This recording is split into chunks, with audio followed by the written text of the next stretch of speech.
మన ప్రభువు రక్షకుడైన యేసుక్రీస్తు నామములో మరొకసారి మీకు శుభం తెలియజేస్తూ ఉన్నాను. దేవుని యొక్క అత్యంత కృపను బట్టి మీరందరూ క్షేమంగా ఉన్నారని చెప్పి నేను ఆశపడుతూ ఉన్నాను. మీ జీవితాల్లో, మీ కుటుంబాల్లో దేవుని యొక్క వెలుగు ప్రకాశిస్తుందని, ఆయన అడుగుజాడలో మీరును మనమందరము కలిసి నడుస్తున్నామని చెప్పి నేను ఆశపడుతూ ఉన్నాను. గాలించుట మరియు జల్లించుట అనే ఈ యొక్క అంశం మీద ఇంతవరకును అనేక విషయాలను దేవుని యొక్క కృపను బట్టి, ఆయన యొక్క పరిశుద్ధాత్మ నడుపుదల బట్టి ఈరోజు మనం నేర్చుకున్నాం. అయితే మరి కొన్ని విషయాలు ఈరోజు దేవుని యొక్క వాక్యం నుండి నేర్చుకుందాం.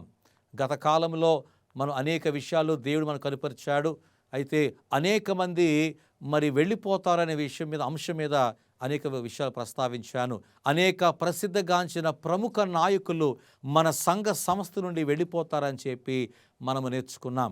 అయితే ఈరోజు మరి అంశం మీద, ఆ ఆలోచన మీద మాట్లాడబోతున్నాను. Many talented men will in the crisis will depart and become our enemies. క్లిష్ట పరిస్థితుల్లో అనేక తలాంతులు గలవారు మన యొద్ద నుండి వెళ్ళిపోతారను, మనకు శత్రువు అవుతారని చెప్పి విషయాన్ని ఈరోజు మీకు ప్రస్తావించాలని చెప్పి ఆశపడుతున్నాను. గమనించండి ప్రియులారా, మరి దేవుని యొక్క వాక్యము సెలవిస్తూ ఉన్నది, ప్రవచన వాక్యము సెలవిస్తూ ఉన్నది. సంఘములో నిలబడాలి అంటే, సంఘములో మనము నిలకడగా జీవించాలంటే పరిశుద్ధాత్మ దేవుని అవసరం. అందుచేత ఈ దేవుని యొక్క సంఘము గాలించబడినప్పుడు, మరి కుదిపబడినప్పుడు, జలించబడినప్పుడు నేను పడిపోకుండా, రాలిపోకుండా నేను స్వచ్ఛమైనటువంటి గింజగా నేను ఉండాలని చెప్పి దేవుడు ఆశపడుతూ ఉన్నాడు. అటువంటి మరి దేవుని యొక్క కృప కనికరం మీ మీద ఉండాలి ప్రియులారా. మరి ఈరోజు మరొక అంశం మీద మనం చర్చించుకుందాము. క్లిష్ట పరిస్థితుల్లో అనేక తలాంతులు గలవారు మన యొద్ద నుండి వెళ్ళిపోయి మన శత్రువులు అవుతారట. సంఘములో మన తలాంతులు ఉన్నారా? దేవుడు ప్రతి వ్యక్తికి సంఘాల్లో తలాంతులు ఇచ్చాడు, మంచి వరాలు ఇచ్చాడు దేవుడు. కొంతమంది చక్కగా పాటలు పాడుతూ ఉంటారు, సంగీత వాయిద్యాలు వాయిస్తూ ఉంటారు, మంచి బోధకులుగా ఉన్నారు, మంచి పాఠాలు చెప్పగలరు. అయితే సంఘంలో అనేక మంది కలిసి ఇమిడి దేవుని సువార్తను ప్రకటిస్తున్న తరుణంలో, దేవుని యొక్క సువార్తను ఐక్యముతో, ఆరాటముతో, ఆశతో ప్రకటిస్తున్న ఆ సమయంలో క్లిష్ట పరిస్థితి వచ్చినప్పుడు, దేవుని సంఘము మరి గాలించబడినప్పుడు అనేక మంది తలాంతులు గలవారు సంఘాన్ని విడిచిపెట్టి, సత్యాన్ని విడిచిపెట్టి మనకు శత్రులవుతారు అంటే ఇది చాలా బాధాకర విషయం ప్రియులారా. కాబట్టి మనము ఏ స్థితిలో పడిపోతున్నామో గమనించుకోవాలి. మనము తలాంతులుగా ఉన్నప్పుడు దేవుడు మనకు అంత గొప్ప తలాంతులను, విద్యను, అన్ని సదుపాయాలు ఇచ్చినప్పుడు ప్రియులారా గమనించండి, మనము దేవునికి సన్నిహిత సంబంధము కలిగి జీవించాలి. నిజమే, మనము గాలింపులో ఉన్నాము. సంఘాన్ని దేవుడు పరీక్షిస్తూ ఉన్నాడు, సంఘాన్ని సూక్ష్మంగా చూస్తూ ఉన్నాడు. ఎవరు పరలోక రాజ్యానికి అర్హులో, ఎవరు పరలోక రాజ్యానికి మరి చేరటానికి ప్రయత్నం చేస్తున్నారు, అటు వారి మీద దేవుని కృప ఉన్నది ప్రియులారా. మన వేషధారాన్ని ప్రక్కన పెడదాం.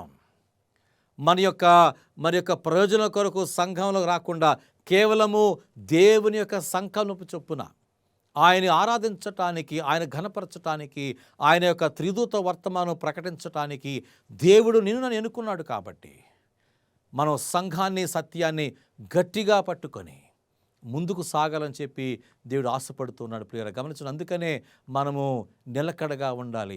ఎప్పుడైతే మరి ఇజ్రాయేల్ ప్రజలను ఆయన జల్లు వేసి గాలిస్తాడో, జల్లు వేస్తాడో, ఒక్క గింజను రాలదు అని ఆయన ఆమోసు గ్రంథము 9వ అధ్యాయము 9వ వచనంలో చెప్పిన రీతిగా మనము ఇవ్వబడినటువంటి బాధ్యతను సక్రమంగా నెరవేర్చాలని నేను దేవుని పేరట మీకు నేను మనవి చేస్తున్నా. నిజమే ప్రియులారా, నా క్రైస్తవ జీవితం ఎలా ఉంది?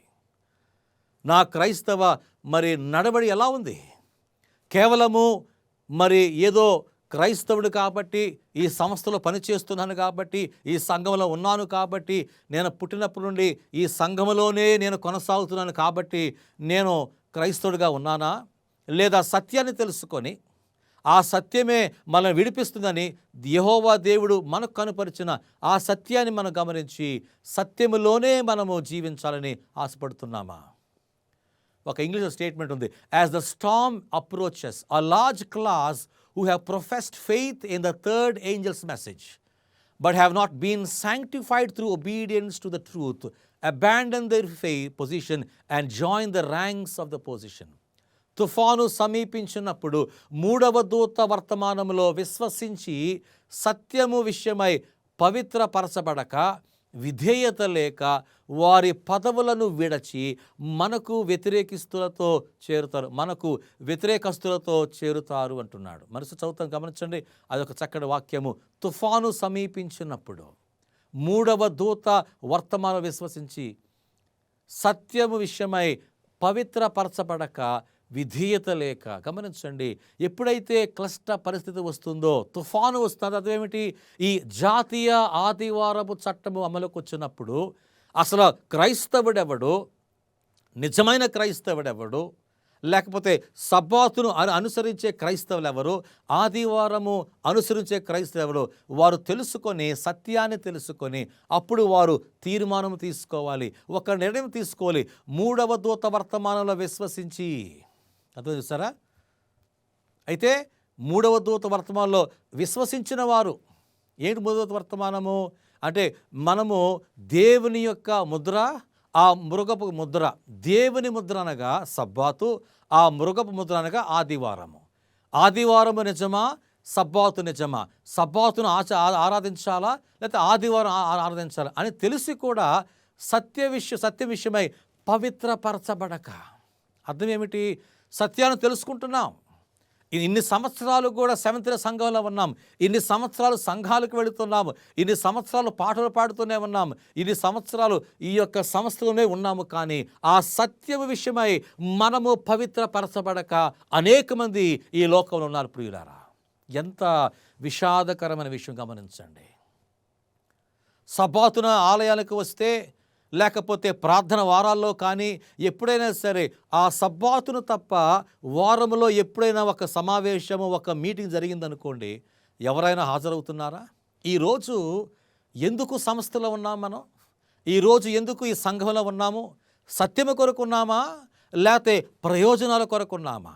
సత్యము కొరకు ఉన్నామా లేకపోతే ఏదో మనకి ఏదో ఒక ఉపయోగకరమైన విషయాలు ఈ సంఘంలో ఉన్నాయి కనుకున్నామా? సత్యము కొరకు మనం ఈ సంఘములో జీవిస్తూ కొనసాగుతున్నామా లేకపోతే స్వప్రయోజనాల కొరకు మనం ఉన్నామా అని ఒక ప్రశ్న వేసుకోవాలి. త్రిదూత వర్తమానం చదువుకుంటున్నాము, బైబిల్ చదువుతున్నాము, ప్రకటన గ్రంథం చదువుతున్నాము, దానియేలు గ్రంథం చదువుతున్నాము. అయితే సత్యము విషయమై పవిత్రపరచబడక విధేయత లేక, చూసారా, 10 ఆజ్ఞలు తెలుసు మనకు, కానీ విధేయత లేని జీవితం మనం జీవిస్తున్నాము. ఈ త్రిదూత వర్తమానము తెలుసు, మొదటి దూత వర్తమానం మనకు తెలుసు, రెండవ దూత వర్తమానము తెలుసు, మూడవ దూత వర్తమానము తెలుసు, సబ్బాతు గురించి మనకు తెలుసు, ఆదివారం గురించి తెలుసు, ఇన్ని సిద్ధాంతాలు తెలుసు కదండి. యేసు యొక్క రెండవ రాకడ గురించి తెలుసు, ఈ 28 సిద్ధాంతాలు మనకు తెలుసు. అయినప్పటికీ వాటికి మనం విధేయత లేక, ఇన్ని చేస్తున్నప్పటికీ చాలామంది కూడా క్రైస్తవుల్లో బైబిల్ చదువుతున్నాం, విధేయత లేదు. ప్రార్థనా జీవితం అంటున్నాం, కొంత ప్రార్థన చేస్తున్నాము కానీ విధేయత లేకుండా ఉన్నారు. అయితే మరి పైకి మిడిమిడిగా ఉన్న క్రైస్తవులుగా జీవిస్తున్నారు ఈ లోకంలో. అందరూ కాదు సుమా, కొంతమంది. అందుచేత వారిని తొలగించటానికి దేవుడు ఈ ప్రక్రియ పెట్టాడు. సంఘాలను శుద్ధీకరించారు. వారు పదవులను విడిచి ఇంతకాలము కూడా ఎంతో మంచి పదవిలో వారు అవరోధించి, వారు సంతోషంగా ఉండి, వారు ఏలి వారి యొక్క ప్రభావాన్ని వారు ఎంతో మందికి చాట చెప్పి ఏం చేస్తారట, ఎప్పుడైతే సబ్బాతు గురించి వారు నిలబడాలో, ఎప్పుడైతే ఆదివారం చట్టం వచ్చిందో, వారు విశ్వాసము గట్టిగా లేకపోవడం వల్ల, వారు విశ్వాసములో దృఢమైనటువంటి సంకల్పం లేకపోవడం వలన, వారు అపవిత్రమైనటువంటి జీవితాలు జీవించడం వలన, లేకపోతే కొంతమంది వారు నామక వాస్త క్రైస్తవులుగా ఎంతవరకు ఉన్నారు కాబట్టి సంఘములో ఈ సంస్థలు ఉన్నారు కాబట్టి ఏం చేస్తారట, వారు చివరికి మనను విడిచిపెట్టి మనకు వ్యతిరేకంగా వారు మన శత్రువులతో మమేకమవుతారు. గమనించండి, ఇన్ని సంవత్సరాలు మనతోనే ఉండి, మనతోనే కాపురము చేసి, మనతోనే సహవాసము చేసి, మనతోనే వాక్యం విని ఇన్ని చేస్తున్న వారు గమనిస్తే ఈరోజు తుఫాను సమీపించినప్పుడు మూడవ దూత వర్తమానములో విశ్వసించి సత్యము విషయమై పవిత్రపరచబడక, విధేయత లేక వారి పదవులను విడచి మనకు వ్యతిరేకస్తులతో ఉన్న వారితో వారు మమేకమవుతారు. ఇంకొక మన వాక్యం చూసుకుంటే, by uniting with the world and partaking of its spirit they have come to view matters in nearly the same light and when the test is brought they are prepared to choose the easy popular side. లోకముతో జతపరచబడి దాని పద్ధతులలో పాల్గొనుచు, చూసారా, సంఘంలో ఉంటూనే సంగతులు ఉండే వారు ఏమన్నారు, లోకముతో జతపరచబడి, ఇంకేమన్నారు, దాని పద్ధతులలో పాల్గొనుచు ప్రతి విషయమును అదే కోణంలో చూస్తున్నారు. పరీక్షించబడినప్పుడు సులభమైన ప్రసిద్ధమైన మార్గాన్ని ఎంచుకుంటున్నారు. లోకముతో మమేకమై, లోకముతో జతపరచబడి, అయితే లోకరీత్యగా వాళ్ళు ప్రకటన చేస్తూ ప్రవర్తిస్తూ లోక పద్ధతుల్లోనే పాల్గొనుచున్నారు. ఏమవుతుంది, ప్రతి విషయమును అదే కోణంలో చూస్తున్నారట. క్రైస్తవులుగానే ఉంటున్నాం, శేషించిన సంఘముగానే ఉంటున్నాము, కానీ లోక పద్ధతులు పాటిస్తూ ఉన్నారు. బైబిల్ చదువుతూ ఉన్నాము, దేవుని యొక్క విశ్వాసులుగానే ఉంటున్నాము, కానీ లోక ఆచరణ మన సంఘాల్లో మనము తీసుకొస్తున్నాం. లోక పద్ధతులు, పాప పద్ధతులు, దాని పద్ధతులే పాల్గొనుచు. గమనించండి, మన యొక్క వివాహాల్లో పద్ధతులు ఎలా ఉన్నాయి, మన యొక్క నాగరికత ఎలా ఉంది, వివాహంలో కానీ, మన యొక్క ఆరాధనలో కానీ, మన ప్రవర్తనలో కానీ, లేకపోతే మన కుటుంబాల్లో కానీ అనేక రకమైనటువంటి లోక పద్ధతులు, లోకములో ఉన్నటువంటి అనేకమైన ఆచారాలను మన సంఘంలోకి, మన జీవితంలోకి, మన క్రైస్తవ జీవితం తీసుకొచ్చినప్పుడు ఏం జరుగుతుంది? మనం లోకస్తులుగా నిలిపోతున్నాం. ఎప్పుడైతే ఇటువంటి వారు పరీక్షించబడతారో, లోకాన్ని చూసుకొని, లోక ఆశలు చూసుకొని, లోక పద్ధతులు చూసుకొని, వీరు ఎప్పుడైతే ఆ పద్ధతుల్లోనే ఉండి సంఘాన్ని విడిచిపెట్టి, సత్యాన్ని విడిచిపెట్టి ఏం చేసినా పర్వాలేదులే అన్నటువంటి పరిస్థితి ఉన్నప్పుడు ఏం జరుగుతుంది, వీరు పరీక్షించబడినప్పుడు సులభమైన ప్రసిద్ధమైనటువంటి మార్గాన్ని ఎంచుకుంటారు. అయితే వారు పరీక్షకు వారు సహించలేరు, బాధ వచ్చినప్పుడు భరించలేరు. దేవుడు వారిని పరీక్షించినప్పుడు యోబు వలె వారు సహించలేరు. వారి ప్రాణానికి వచ్చినప్పుడు సబ్బాతుని విడిచిపెడతారేమో కానీ వారి యొక్క ప్రాణాన్ని విడిచిపెట్టరు. సబ్బాతుని తృణీకరిస్తారు కానీ దేవుడిచ్చిన వాక్యాన్ని వారు అంగీకరించరు. సబ్బాతుని సహితం వారు రాజీ పడతారేమో కానీ దేవుని యొక్క సత్యాన్ని అనుసరించక సులభమైన ప్రసిద్ధమైనటువంటి మార్గాన్ని ఎంచుకుంటారట. గమనించారా? పేతురు గమనించుకుంది ఒకసారి. పేతురు ఎప్పుడైతే యేసుతో 3.5 సంవత్సరాలు జీవించాడు, 3.5 సంవత్సరాలు పరిచర్య చేశాడు, ఆయన యేసు ప్రభువు మాటలు విన్నాడు, ఆయన ప్రవచనాలు విన్నాడు, యేసు ప్రభు వారు పలికినటువంటి అద్భుతమైనటువంటి ఆ ఉపమానాలు విన్నాడు, యేసు ప్రభు వారు స్వస్థతలు చూశాడు. అంత ఆహ్లాదకరంగా, సంతోషంగా, మంచి వాతావరణం ఉన్నప్పుడు పేతురు ఇతర శిష్యుల వలె యేసుతో చక్కగా జీవించాడు. కానీ ఎప్పుడైతే యేసు ప్రభువారు పట్టబడి యేసు ప్రభువారిని ఆ పిలాతు ముందు నిలబడ్డాడో, ఆయన చలి కాచుకున్న సమయంలో పేతురు దగ్గరికి వచ్చి ఆ యొక్క ఒక స్త్రీ, ఒక పురుషుడు వచ్చినప్పుడు, నీవు కూడా ఆయన శిష్యులో ఒకడవే, నీ మాట, నీ ప్రవర్తన, నీ ఆలోచన అంత ఉంది, మేము నిన్ను ఆయనతో ఉండటం చూశామని ఎప్పుడైతే వారు ఆయన ప్రస్తావించి పేతురు గమనించారో, ఏం చేశాడు పేతురు? ఆయన ఎవరో నాకు తెలియదు, మీరు ఏం మాట్లాడుతున్నారు, అసలు నేను యేసు అనేటువంటి ఆయనతో ఎన్నడూ కూడా అసలు ఆయన ఎవరో నాకు తెలియదని 3 సార్లు యేసు ప్రభువు తెలియదని బొంకాడు. అటువంటి వ్యక్తులు, విశ్వాసులు కొన్నిసార్లు మన జీవితాల్లో ఉన్నారు ప్రియులారా. అంత మంచి జరిగినప్పుడు, మన జీవితము చక్కగా కొనసాగుతున్నప్పుడు మనం యేసుని నమ్ముకుంటాం. ఎప్పుడైతే క్లిష్ట పరిస్థితులు వస్తుందో, ఎప్పుడైతే మనం పరీక్షించబడతామో, సబ్బాతు విషయంలో మరి ఆదివారం విషయంలో మనం ఏకైక తీర్మానం తీసుకోవాలో, మనం అంగీకరించాలా లేకపోతే తృణీకరించాలా, దేవుని నమ్ముకోవాలా, మళ్ళీ దేవుని యొక్క ముద్రను అనగా సబ్బాతును మనం ముద్ర పొందాలా, లేకపోతే ఆదివారం చట్టంలోకి మనం వెళ్ళి దాన్ని పాటించాలా అనే తీర్మానం వచ్చినప్పుడు ఏం చేస్తారు వీళ్ళు? సులభమైనటువంటి మార్గాన్ని ఎంచుకుంటారట. Men of talent and pleasing address who once rejoiced in the truth employ their powers to receive and mislead souls. They become the most bitter enemies of their former brethren అన్నాడు. తలాంతులు గలవారు, ఆకర్షణమైన వ్యక్తిత్వము కలిగి ఒకప్పుడు సత్యములో సంతోషించిన వారు వారి అధికారాన్ని మనుషులను మోసపరచుటకు తప్పిదోవలో నడిపించుటకు వాడుదురు. పూర్వ సహోదరులకు వీరు కఠినమైన శత్రులుగా మారుతారు. మరొకసారి వాక్యాన్ని ఆలోచన చేద్దాం.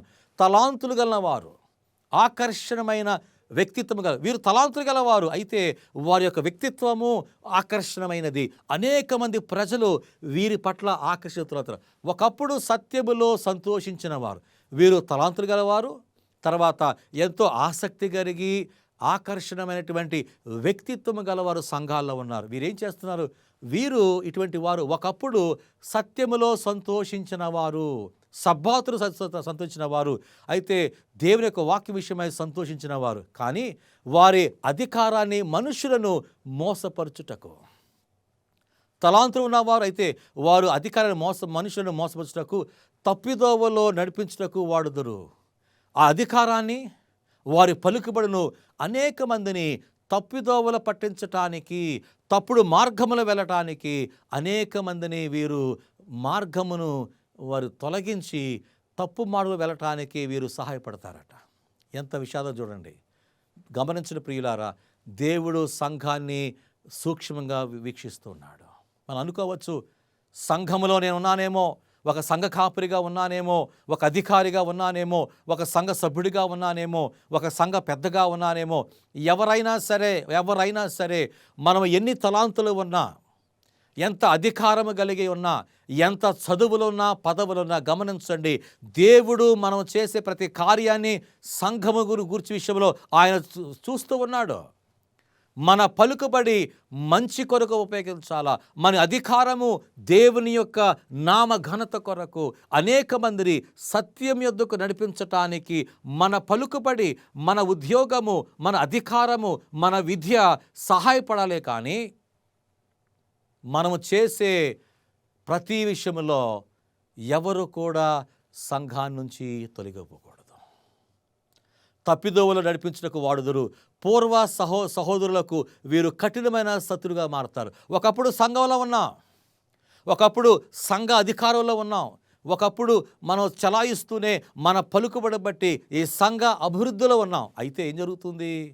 వీరు పరీక్షా కాలంలో దేవుడు మనందరినీ జల్లిలో వేసినప్పుడు అసలు ఎవడు నిజమైన వాడు, ఎవడు అబద్ధికుడు, ఎవడు విశ్వాసం కలిగిన వాడు, ఎవడు విశ్వాసం లేనివాడు అని ఆలోచన చేసినప్పుడు, పరీక్షించినప్పుడు ఏం జరుగుతుంది?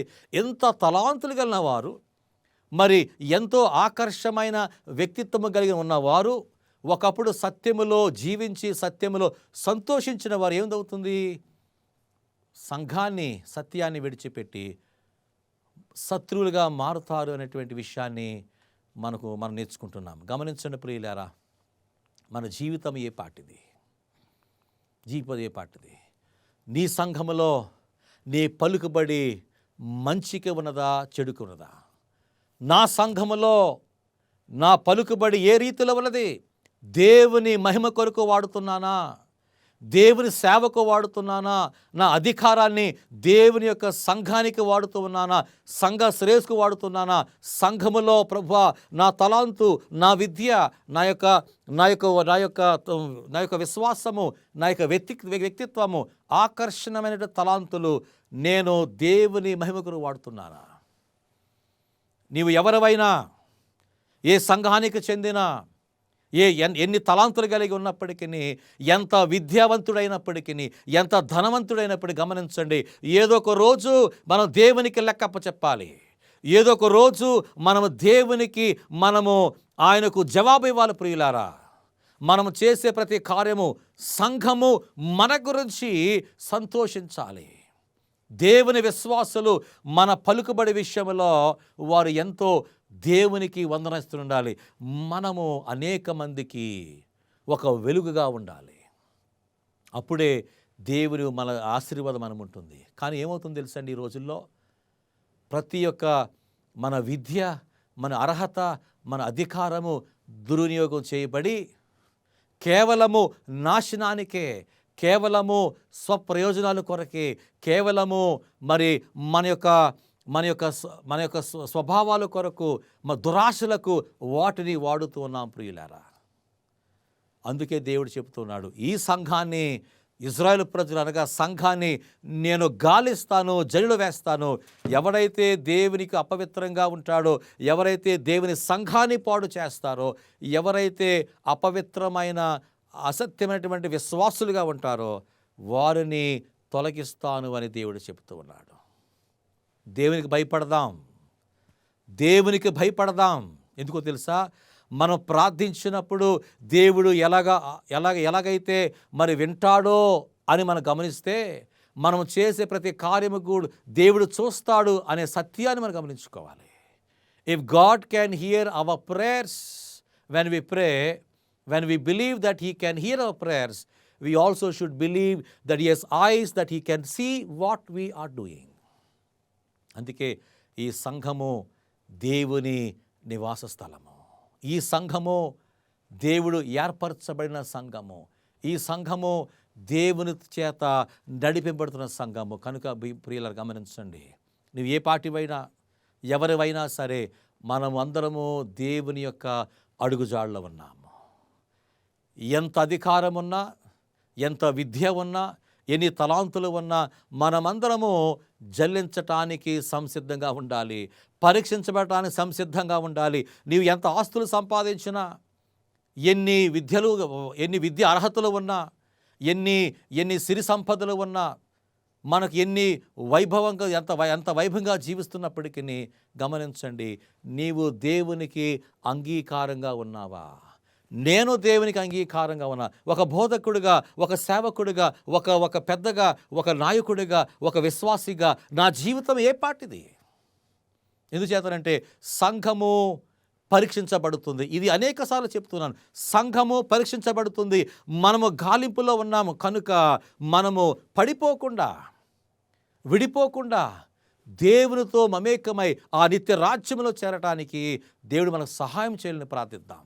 అటువంటి కృప, అటువంటి కనికరము, అటువంటి మనస్సు, అటువంటి సిద్ధపాటు దేవుడు మీకు నాకు అనుగ్రహించాలని ప్రార్థన చేద్దాం. రండి, ప్రార్థనలు గడుపుదాం.